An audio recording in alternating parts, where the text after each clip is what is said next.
Welcome, everybody. This is Edgardo, Balentine. And this is DiGregorio, and welcome to the Real Estate of Tomorrow podcast, where we're going to discuss the rapidly changing landscape of the real estate industry. And the steps that you need to take today in order to survive tomorrow. Look, I'm going to give you the perspective of a 25-year veteran, somebody who has been there and done that. With Jesus line for all fart, okay? That's for you, man. Look, I'm going to give you a fresh perspective from somebody that's applying those steps today. So that basically means you're young and you don't know shit. All right. Let's get this started. Welcome, everybody, to another episode. What's going on, man? Bro, this is really an exciting time right now, man. I got to tell you, the market's really challenging for a lot of people. And I know our last episode, we were super tactical. And I love the fact that we're continuing that because it's probably worth talking about. The whole Warren Buffett quote, right? Be greedy when others are fearful and fearful when, or I said that, you know what I mean? There's there's one that says when the water is full of blood, I don't know. But nailed it. That's why we're the best podcast. But anyway, look, I'm really excited about today's episode and the ability to maybe change people's perspective on what's going on in the market right now, and then how they really should be serving their clients in today's market and beyond. And look, at the beginning of this podcast, we were, explaining what was going on in the industry, kind of like as a whole, Zillow. We touched on, maybe doing videos. We touched on what's happening with the market and all that. I like that in this small series, if you want to call it like that, we're getting very tactical. And today, in particular, we're talking about something that is touches on how to be tactical and apply taking care of addressing all the emotional components of purchasing a home. This is going to apply mostly to buyers, but the truth is you can also do the same thing with sellers. And what we're talking about is what we call the dreams and goals call. And look, let's preface this, right? Let's go back to what you just said in the big picture, okay? I don't know if we've directly said this or not, but at the bare minimum, we've certainly alluded to the fact that we are at a crossroads in this industry where you have to decide, do you want to be the cheapest or do you want to provide the most value? And the fact of the matter is this, it is easier now, right? We're recording this in the beginning of 2022. It is easier now for a person to sell their home on their own than ever before. I'm not saying they should. I'm not saying they're going to leave money on the table with it. All I'm saying is it's easier than ever before. And the perspective of that being true is at an all-time high. Yes. Because forget about that being true or not, right? I mean, using a professional, a true professional that's actually bringing value is always better than not. But the perception of I can do this on my own is what kills you because, somebody makes a mistake and sells them and does a FISBO. Whether it was a mistake or not, they did the FISBO, you lost that deal. Yeah, and look, the value prop, and when I'm conducting my seminars and talking to the audiences, which I love to do, and I love the insight, what's brought up again and again and again is I earn my commission when things go wrong. Now, I would just like to table the reality that as a 25-year veteran of this industry, that is 1,000% true. However, the perception of it that people hear is it just doesn't sound good. Yes, it's true, but it's not tangible. That's a shitty value prop. Yeah, I'm sorry. Why don't you I'm sorry. Break that down more. If you say something like that, that's terrible because sure, but that comes from the assumption that things are going to go bad and you're going to be there to fix them, as opposed to if you use me, nothing's going to go wrong. If you use me, we're going to be able to overcome any hurdle that before it even happens.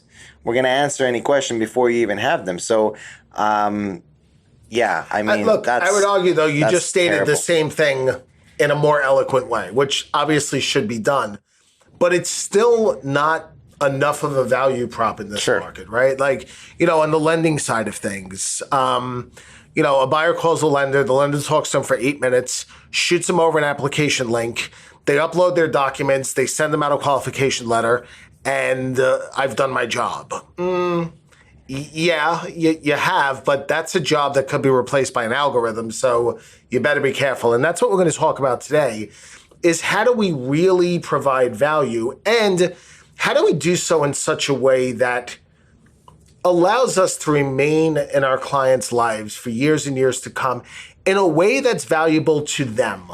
Right. Not recipe cards. So it starts with the initial conversation. Yes. And the initial conversation is what we like to call the dreams and goals call. And we're going to go over what the dreams and goals calls is. But before we even get there, there's a couple of reasons that I want you to think through while you listen to the type of questions that are asked in this is, look, you want to achieve a couple of things. You want to, one, make sure that you are different than all the other calls that they're going to make, right? Mm-hmm. That initial interview that they're giving you, because they're also giving you the interview, it goes differently than just here's the link or than just we'll make an appointment and that's it. Number two, you want to make sure that clients feel seen and appreciated. Mm-hmm. The Dreams and Goals call show the fact that you care at a different level than other people care. Number three, it's going to uncover a lot of fears that the clients have, but have not been able to identify, might not be able to pinpoint when you ask them directly, what fears do you have, right? You might be able to overcome those things. And then finally, four, if you use this properly, a couple episodes ago, we talked about CRMs. If you are able to integrate this with your CRM, man, you really are able to help your client in a deeper way, and you're able to have a relationship with this client that, like we say, lasts 30 years, not 30 days during the transaction. Yeah, and I think, before we get into the nuances of the questions, I think it's important to talk about the setup, okay? And here's the example I like to give people, okay? Because without the setup, it's bad. So let's say you are in a rush and you are swinging by your mechanic shop or a mechanic shop to have your oil changed. And the mechanic just walks over to you and says, hey, I want to spend 20 minutes talking to you about your driving habits. You're probably going to be sitting there thinking, dude, leave me alone. I'm busy. Change my oil and let me get the hell out of here. I don't have time. And option B, you go to another mechanic. The mechanic says, listen, everybody's busy and I'm sure you're in a rush, but I'd like to spend 10 or 20 minutes talking with you, and here's why. We've learned over the years that the type of oil we put in depends directly on your driving habits. And what I want to do is I want to spend a few minutes talking to you about your driving habits so I can put the right oil in your car. And in doing so, it's going to cut down on maintenance and repair costs down the road. It's going to enable the car to last longer and probably enable you to sell the car for more money. Could you grab 15 or 20 minutes for me to ask you these questions? That's set up there. Now, one, there's a benefit to you. You understand why you're doing it. The expectations were set. And not only are you most likely okay with that, you walk out of there going, man, that was a totally different conversation than I was expecting, right? There's a great book called The Challenger Sale that talks about that type of thing. And so somebody's calling you up to get a pre-qualification or list their home or look at a house for a buyer's agent. Whatever, right? Yeah, like look at a house that they found online, whatever. If you start going into the script without prefacing it properly, you're really going to miss the beat. And frankly, not only is it going to probably not be effective, you might actually piss people off. And look, I mean, you mentioned the script for a car mechanic. It's a car, man. It's not even a car. It's an oil change. Now imagine when you're making a decision that's going to impact you, your family, probably the most expensive purchase you're going to have, or you're selling in a market that you don't really understand and you don't know, and then you hear nothing but craziness from the news. So yeah, you're terrified. So setting it is important. Now, look, there's a lot of great agents that have had some success in the market, and they may do something like that, but they don't have it systematized. They don't have it scripted. That is also a problem. And that used to be us. Yes, that correct. used to be us. Correct. That is also a problem because then you don't do it with everybody, and you make assumptions if you don't do it with everybody or if you don't have it written down. And look, a perfect example is there's this couple I know that the difference between me doing a proper dreams and goals call and me not doing a proper dreams and goals call, make them make the decision of, okay, now is the time to buy. And it's because I know the couple, I know them socially, so I feel like I didn't need to do this. I didn't uncover all these things that I uncover after the call. Right. That made them go, oh, shit, that's how we really feel about this. No, you're right. And then when I was able to answer a question that they didn't even know they had, is when they went, yeah, okay, let's make the move. Right. So look, let's dive into some of the questions. Now, obviously, not every question we ask is going to be ideal for you to ask. And if you want to take this as a verbatim script and run with it, God bless you. And again, email us at success at realestateoftomorrow.com and we'll send you our form.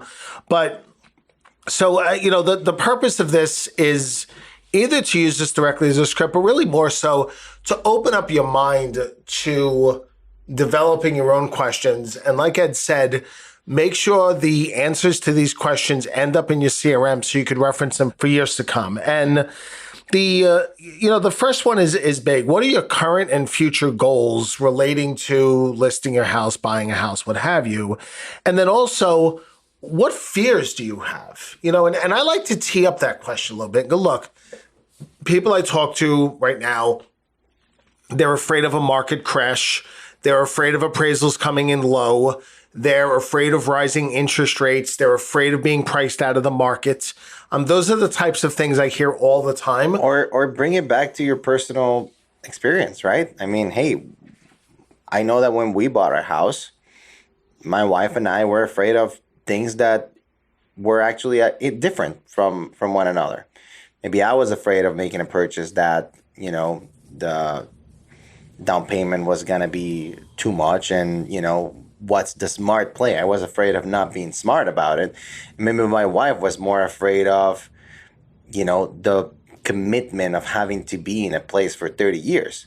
And a lot of times when you actually ask the question, as silly as it sounds and as basic as it sounds, then you uncover things that you didn't know until you asked it. And two people might have, because this is the thing, if you don't verbalize the fear, right, that the husband has and that the wife has, they're both being held back by two different things. And if that's not uncovered, you can never actually address it because you're spinning your wheels. They're never gonna move forward. So asking the question is important, and I like to take it back to, look, my answer was this. I love that. What's your answer? Yeah, because it's giving them permission to be vulnerable. Yeah. Right. And that's really, people don't want to appear stupid or whatever. And look, a lot of times I even tell people, like, look, my answer was this, and I do this for a living. Right. I mean, what do you think? And the other thing that I think is important, and this is just like kind of an old sales and psychology thing, when you're done asking that question, please just shut up, right? This is where I have found that they give their initial answer and I go, and stare at them or, allow silence on the phone.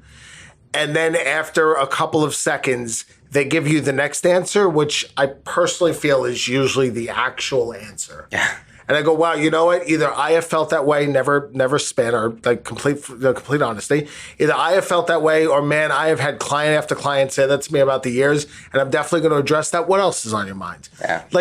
Don't dive deep into this question because the fear is real, and it should be real, and it is our mutual jobs as real estate lending professionals to replace that fear with enthusiasm, excitement, and motivation. Yeah, and I like that question as a nice breaker because it allows you to remind them why we're doing this too. It allows them to remind you, look, it's important that you guys verbalize your fears and that we're all on the same page here because this is a big, scary decision for a lot of people. And we need to address these things before you find yourself at the closing table or you find yourself signing contracts. So, every transaction is like a fingerprint. Yeah, the contract might be very similar, but every transaction, every purchase, sell, mortgage is going to hit the people differently. And even the same person, it's your reality is not the same that it was 5 years ago or that it will be 5 years later. So verbalizing that and explaining why this question is important and why it is your job to walk them through this and make sure that by the end of this, there's no fear. It just put people at ease. With an open mind that maybe their fear is one that they shouldn't buy, sell, or finance real estate. And verbalize that and say, look, it's important because if your fear is that you're going to lose your job tomorrow, maybe this is not the time to buy. I've had people tell me, I think my wife is cheating on me. Yeah. I've had people tell me, I think I might lose my job. I literally had a client tell me that he wanted to buy a house with his wife to repair his marriage. I'm like, bro, you're walking in the wrong direction on that one. And telling people, look, this is important because if the fear might be a fear that cannot be overcome, or it's a fear that it's valid and that maybe means that you need to wait. It's my job to prevent you from making a mistake. Right, and putting together a proper game plan for whatever time frame it is. So that's a really critical thing, and I like the idea of following that up with a couple questions having to do with exit strategy. Hey, realistically, how long do you see yourself in this home? And then during that time frame, let's say 10 years, which is the average right now, depending on what report you read. During those 10 years, do you see any changes? And don't, again, specificity is so important. Don't say, do you see any changes in your life? Ask specific questions. Will you have any change with your children? Going to college, getting married, more children coming, whatever it is. What about your parents? Any health issues where they might have to move in with you? Any financial concerns you might have to deal with? Like, what is going on there? Any possible promotions? Any possible job changes? Any shifts to income? Retirement, college? I mean, there's just so much when you're talking about, everybody listening to this, think of where you were 10 years ago. Yeah. It's different. So take them through that exercise. Now, again, none of this has anything to do directly with buying, selling, or financing real estate, but this allows us, like you said, to get inside their head and show that we care, and you are immediately standing out from your competitors that are throwing CMAs at them. And looking from the eyes of the person buying or selling, right? You buy a house. Look, if your 5-year plan is, look, all my kids are going to get out of here and I want to buy a little condo and travel. Man, when you're showing houses thinking and reminding them, hey, this falls right back with your retirement plan in 5 years. That's a lot stronger than this house is good because it's properly priced. Right. It just hits you differently. So, this goes back to making sure that this is systematized and written down. You have to write this down. You cannot just asking the questions for the sake of asking the questions makes a first great impression, but then you're losing out on everything else. Right. Let alone calling the person 2 years later and saying, hey, the plan was that in 5 years or in three years from now, you're going to retire. How's that going? Yeah. Yeah. That's great. Okay. So it's important to write them down. So I like those two. So those are two important questions. And look, it's this typically takes 30 to 45 minutes, sometimes even an hour. So I don't know that we might get through all the questions, but we're picking some of the highlights. And like Scott said, just shoot us an email and we'll send it to you. Yeah.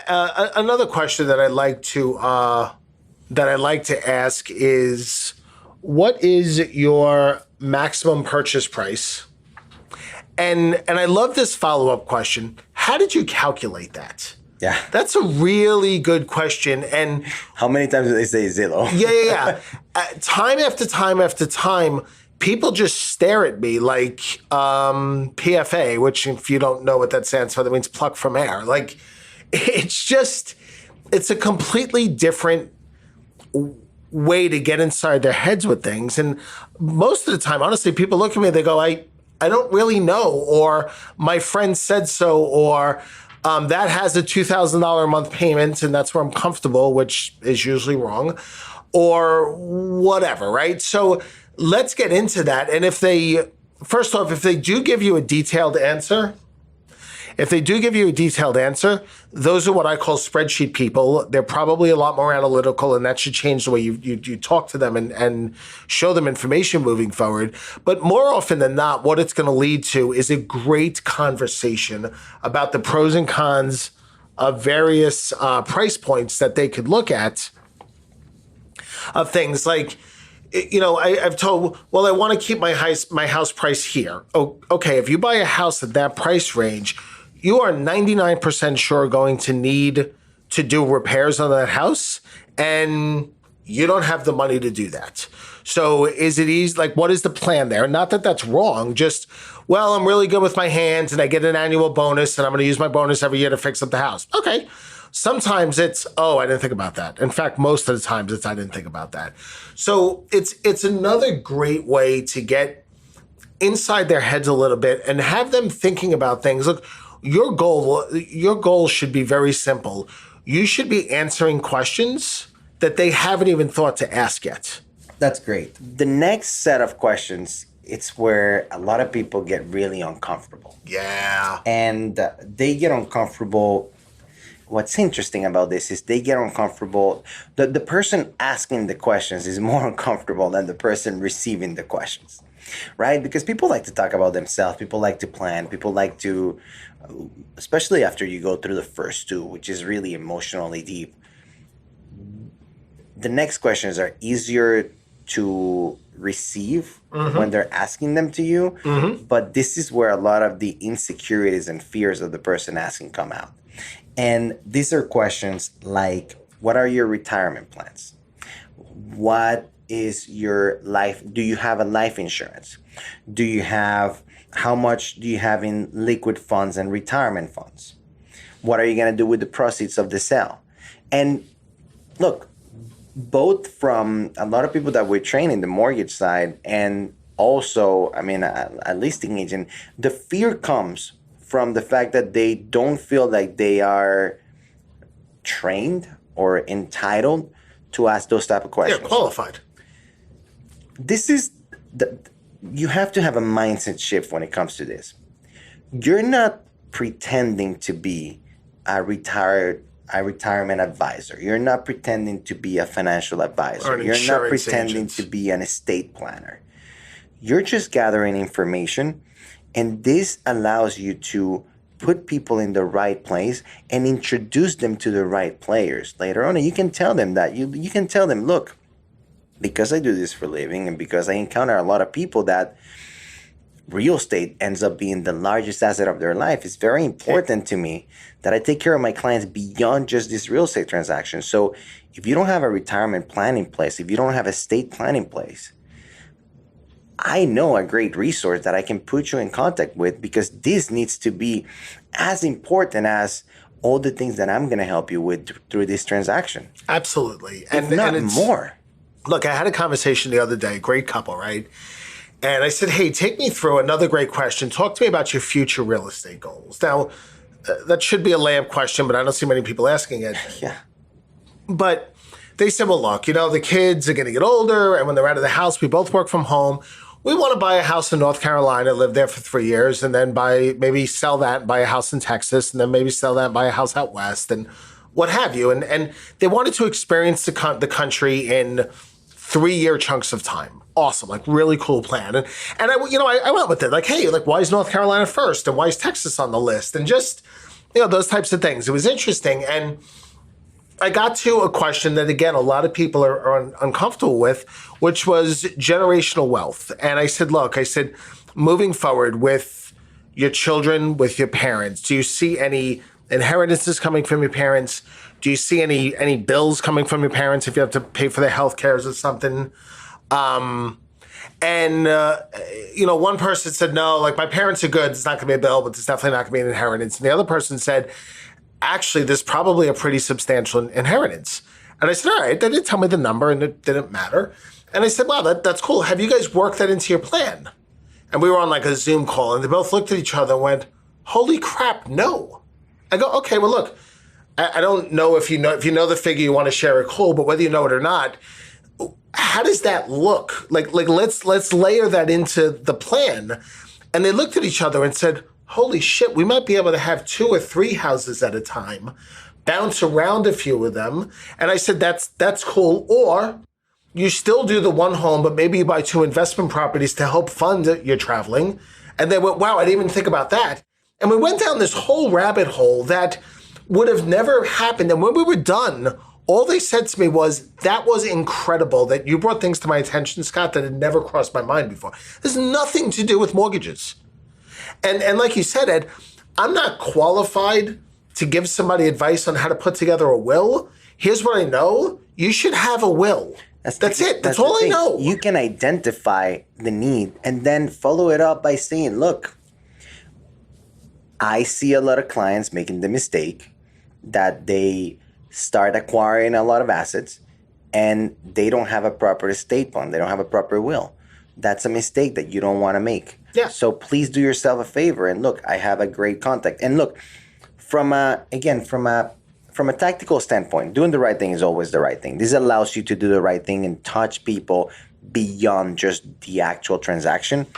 But from a tactical standpoint, it gives you the ability to give referrals back to people like CPAs, financial advisors, estate attorneys, insurance agents. And those people will reciprocate. Those people don't get a lot of leads or don't get a lot of deals from agents, mortgage company, mortgage loan officers.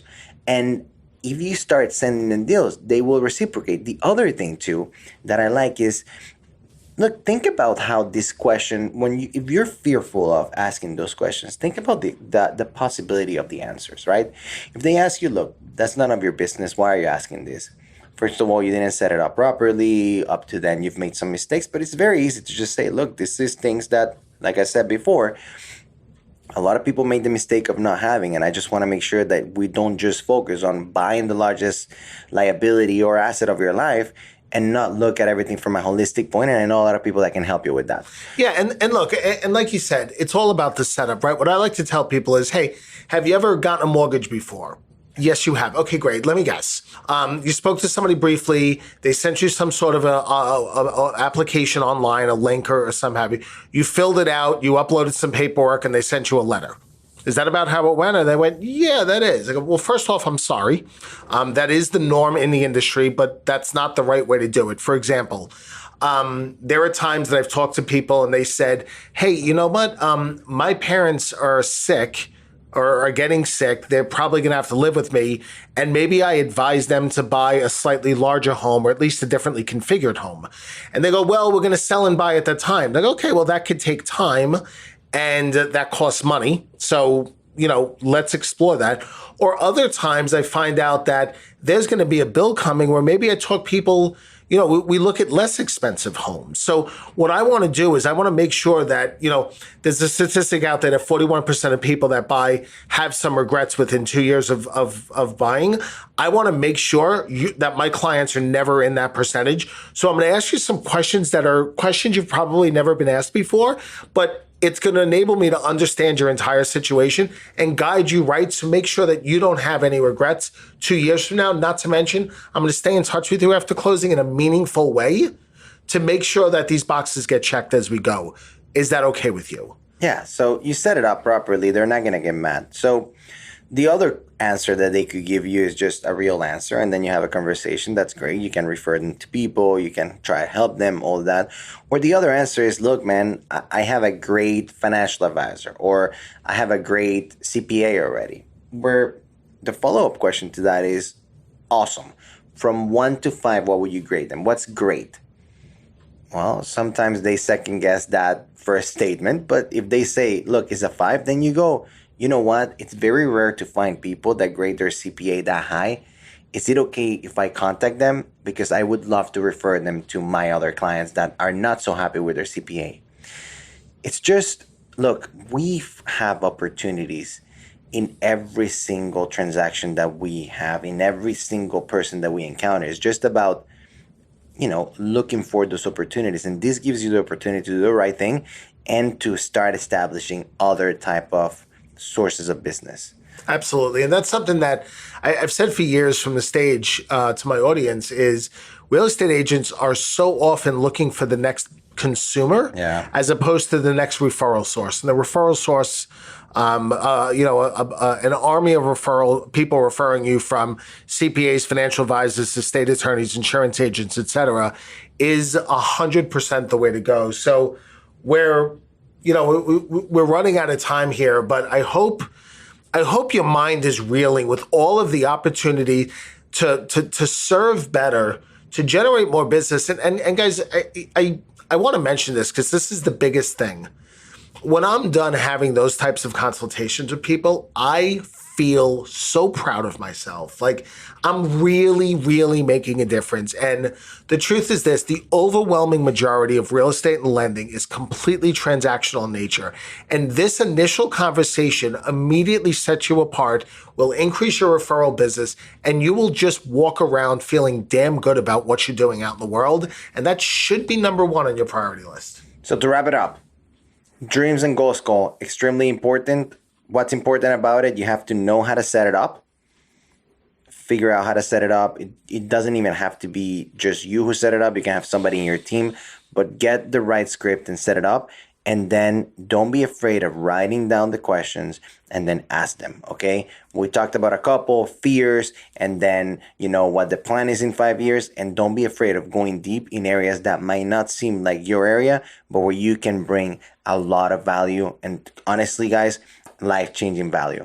A lot of my clients, I've been able to change their life, not just with the mortgage, but with the other opportunities that I have open for them, like retirement plans and things like that.